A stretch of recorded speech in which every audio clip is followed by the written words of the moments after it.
खुलुमनाय थाबाय। मैया जोङो बिटिसिनि एग्जिकिउटिभ मेम्बार हिसाबै फिन आं समायखिरा लाफिनबाय।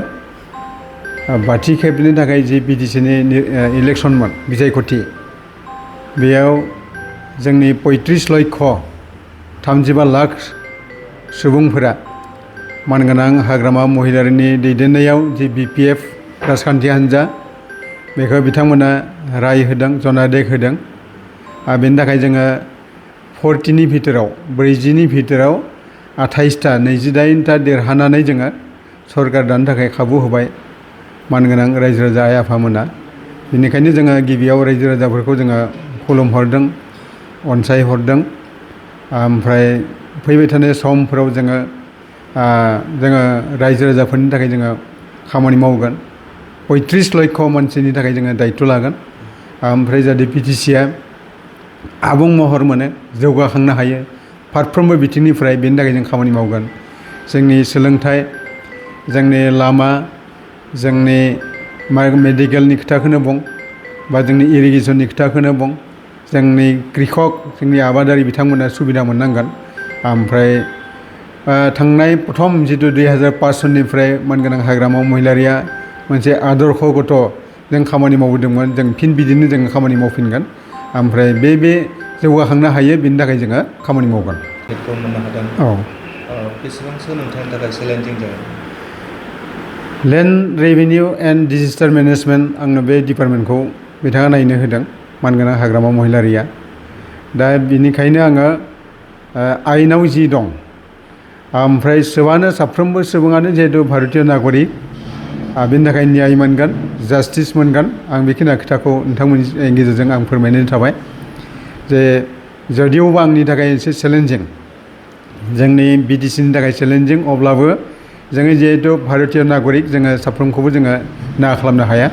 दा ओंखायनो जोङो साफ्रोमबो मानसिनो न्याय होनो थाखाय, जास्टिस होनो थाखाय जोङो नाजागोन। आयेना जि दं बेनि गेजेरजों जोङो खामानि मावलांगोन। ओंखायनो आङो नोंथांमोननो खावलायनाय थाबाय, मानगोनां हाग्रामा महिलारिया आंनो बे डिपार्टमेन्टखौ होदों। ओमफ्राय इलेक्सननि केम्पेइनावबो जोंनि बे मोनसे मुल इस्युमोन, हा हु होगोन होनना बुंनाय बे मुल इस्युमोन। गतिके बेखौ आंखौ मावनो थाखाय बिथाङा खाबु होदों। ओंखायनो आङो जोंनि आयेननि गेजेरजों, आयेननि खान्थिनि गेजेरजों जोङो मावलांगोन आरो साफ्रोमबो भारतीय नागरिकफ्रा न्याय मोनगोन। आं बेखौ फोरमायनो थाबाय। खुब मैया बै एसि मिटिंनि उनाव जे हाग्रामा महिलारि बिथाङा बुंदों थाबैनो हा पाट्टा होनाय बे हाबाफारिखौ मावफुंगोन। औ, दा ओंखायनो आङो मैया जों जिहेथु लाबाय, ओमफ्राय इसि मिटिंबो जों जबाय।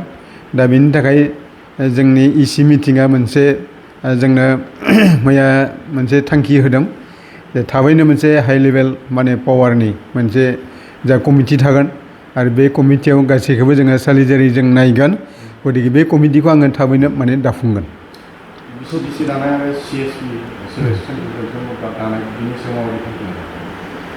जोङो पिसिडिसिखौ जोङो नैबे 31 अक्ट'बरनि सिगाङावनो जोङो दाजोबगोन।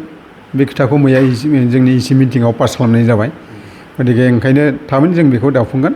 ओमफ्राय बेनि गेजेरजों जोंनि थाखा फैसाया जाहाथे सुबासिम, ग्रामसिम, गामि लेभेलसिम सहैनो हायो, बेखौ जोङो सानफ्रोमबो नोजोर होनानै जोङो 2007-08 सननिफ्रायनो जों बे पिसिडिसिखौ दाफुंनाय जादोंमोन बिटिसि एलेकायाव। आरो बेनि गेजेरजों साफ्रोमबो सुबुङा मोनसे न्याय मोनदोंमोन, सुबाया न्याय मोनदोंमोन जे जोंनि डिआरडिनिफ्राय थांनाय फैसाया जोंनि गामि लेभेलनि सुबुंफ्रा मिथिनो हादोंमोन।